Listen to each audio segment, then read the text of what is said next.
So let us discuss the previous year questions. First, we have write true or false. In ordinary transformer, which of the following doesn't change? Ordinary transformer কোনটো change নহয় বুলি কৈছে।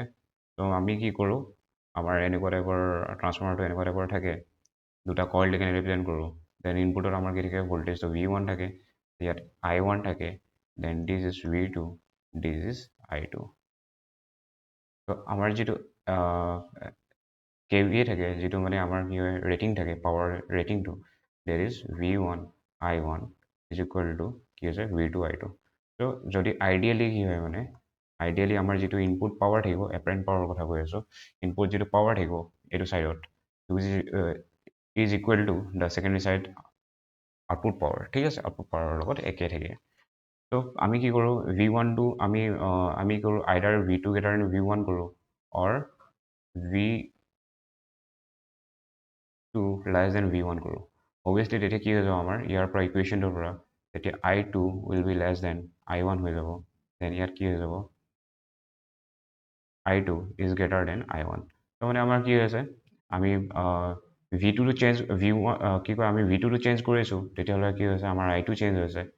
তো মানে V1টো যিটো voltage level আছিলে, initially V1 আছিলে primary ছাইডত, তাৰ ছেকেণ্ডেৰী ছাইডত আমি কি কৰিলোঁ, V2 কৰিলোঁ। তেতিয়া কি হ'ল, আমি কাৰেণ্টটো আমাৰ কি হৈছে I1 আছিলে, নেক্সট আমি কি কৰিলোঁ I2 কৰিলোঁ। তো ভল্টেজ আৰু কাৰেণ্ট দুয়োটাই কি হৈছিলে আমাৰ চেঞ্জ আছিলে। বাকী আমাৰ কি হয়, ফ্ৰিকুৱেঞ্চিটো আমি ছেইম ৰাখোঁ। তো ইয়াত যদি কি হয়, ভল্টেজ এণ্ড কাৰেণ্টৰ যদি ফ্ৰিকুৱেঞ্চি যদি F হয়, আমাৰ কি হয় নৰ্মেলি ইণ্ডিয়াত 50 হাৰ্টছ হয়, ঠিক আছে। তো আউটপুটৰ যিটো আমাৰ ভল্টেজ এণ্ড কাৰেণ্ট থাকিব, তাৰো কি হয় ফ্ৰিকুৱেঞ্চি আমাৰ 50 হাৰ্টছে থাকিব। তো এইটো কি হৈ গ'ল, আমাৰ কনষ্টেণ্ট হৈ গ'ল। Next, why the transformer is rated KVA? তো ইয়াত তোমালোকে কি লিখিবা, তো ট্ৰান্সফৰ্মাৰ দুটা টাইপৰ লছ আছে বুলি ক'বা। In transformer we have two types of losses. Transformer we have two types of losses.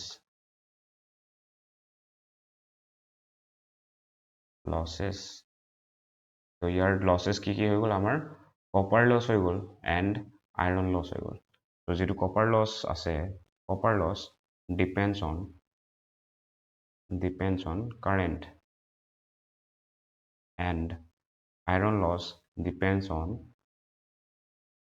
voltage, ঠিক আছে। Copper loss depends on current and iron loss depends on voltage. তো সেইকাৰণে টোটেল যিটো লছ থাকে, টোটেল লছ ডিপেণ্ডছ অন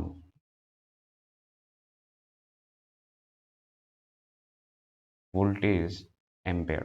তো সেইকাৰণে কি কৰোঁ, আমি কেভিএত ৰেটিংটো কৰোঁ আমাৰ, ঠিক আছে। when the output voltage is more than input voltage the transformer is called, ঠিক আছে। তো ইয়াত কি হয়, আমাৰ ট্ৰান্সফৰ্মাৰ এনেকুৱা টাইপৰ থাকে, দেন ইয়াৰ কি হয় ছেকেণ্ডেৰী ছাইডৰ যিটো ভল্টেজ আমি পাওঁ লোডত, সেইটো V2, দেন ইনপুট আমি যিটো দিওঁ that is V1। if V2 is greater than V1, তেতিয়া আমি কি বুলি কওঁ, ষ্টেপ আপ ট্ৰান্সফৰ্মাৰ বুলি কওঁ, and V2 is less than V1, তেতিয়া ইয়াক কি বুলি কওঁ, আমি ষ্টেপ ডাউন ট্ৰান্সফৰ্মাৰ বুলি কওঁ। তো ইয়াত যদি চোৱা, আউটপুট ভল্টেজ মোৰ then this is output voltage then this is input voltage. তো আউটপুট ভল্টেজ মোৰ then input voltage, this case মানে ইহঁতে কোনটো কেছৰ কথা কৈছে, V2 গ্ৰেটাৰ V1ৰ কথা কৈছে। So' this is a step up transformer. তো ইয়াত কি লিখিবা, ষ্টেপ আপ ট্ৰান্সফৰ্মাৰ বুলি লিখিবা তোমালোকে, ঠিক আছে, step up transformer. Next, write true or false. The EMF induced in a conduct transformer is directly proportional to the product of number of turns and rate of change of flux. এইটো ফাৰ্ডেষ্ট law কৈ দিলে, minus of N D phi by D T. Obviously Faraday's law আমি use কৰি কিনে আমি কি কৰিলোঁ, E M F equation derive কৰিছোঁ। তো যিটো ই এম এফ হয়, induced E M F, this is induced E M F is directly proportional to induced E M F, directly proportional to N, number of turns কৈছে মানে কি হৈ গ'ল, এনটো হৈ গ'ল। দেন আমাৰ ৰেট অফ চেঞ্জ অফ ফ্লাক্সটো কি হয়, D phi by D T হয়। তো অবভিয়াছলি এইটো কি হৈ গ'ল, আমাৰ থ্ৰু হৈ গ'ল। নেক্সট আমাৰ যদি চাওঁ derive UMF equation of a transformer, এইটো অলৰেডি কৰি থৈ আছে, তোমালোকে কৰিবা। ডিফাইন ট্ৰান্সফৰ্মেশ্যন ৰেচিঅ' কি আছে, ট্ৰান্সফৰ্মেশ্যন আছিলে কে আছিলে। তো কেটো কি আছিলে, আমাৰ আউটপুট ভল্টেজ বা input voltage of a transformer. তো এইটো তোমালোকে কি বুলি লিখিবা, it is the ratio' between output voltage and input voltage of a transformer. আৰু ইয়াৰ গোটেই ফৰ্মুলাটো তোমালোকে লিখি দিবা, কে ইকুৱেল টু কি হয়, V2 বাই V1 হয়, equal to I1 by I2 হয়, equal to N2 by N1 হয়, equal to E2 by E1 হয়, ঠিক আছে। তো এইটো যদি গোটেইটো লিখি দিয়ে, তেতিয়াহ'লে পুৰা ফুল মাৰ্কছ পাই যাবা। আৰু এইটো কি হয়, এইটো মানে এইটো তোমালোকে এনেকুৱা ৱৰ্ডছত লিখিবা, এনেকৈ টাইপৰ নিলিখিবা ডিভাইডেড বাই হেৰি ইনপুট ভল্টেজ বুলি। তো transformation is the ratio' between output voltage and input voltage এনেকৈ টাইপৰ লিখিবা। ত' ইমানখিনি আছিলে তোমালোকৰ।